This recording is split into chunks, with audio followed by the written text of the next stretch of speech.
Hey guys, welcome back to my channel. If you want to convert your disk from MBR to GPT, but not sure if your PC supports UEFI? In this video, I'll show you 3 simple ways to check if your computer supports UEFI boot. Method 1. Check in Windows System Information. For that, press Windows +R. Then type 𝐸𝐚𝐬 and type your system bit 32 or 64-bit. After that, hit Enter. In the System Information window, look for BIOS mode. If it says UEFI, your system supports it. But if it says Legacy, your system is running in Legacy mode and may not support GPT boot. Method 2. Check partition style of disk.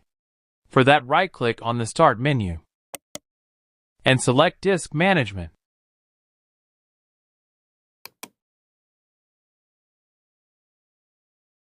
Right-click on your disk.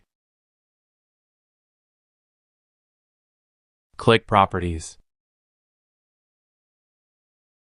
Open the Volumes tab. Here you'll see Partition Style. MBR means Master Boot Record, and GPT means GUID Partition Table. Even if your disk is MBR, you can only boot from GPT if your BIOS supports UEFI. Method 3. Check in BIOS or UEFI setup. Restart your PC.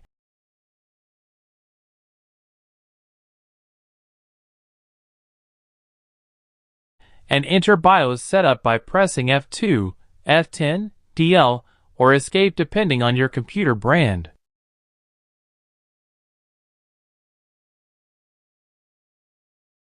Now go to the boot menu.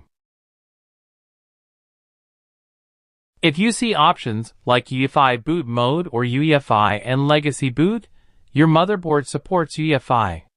But if you only see legacy boot, then UEFI is not supported. In simple words, without UEFI, Windows cannot boot from GPT. So always confirm UEFI support before converting MBR to GPT. And that's it. So these are the 3 easy ways to check if your PC supports UEFI.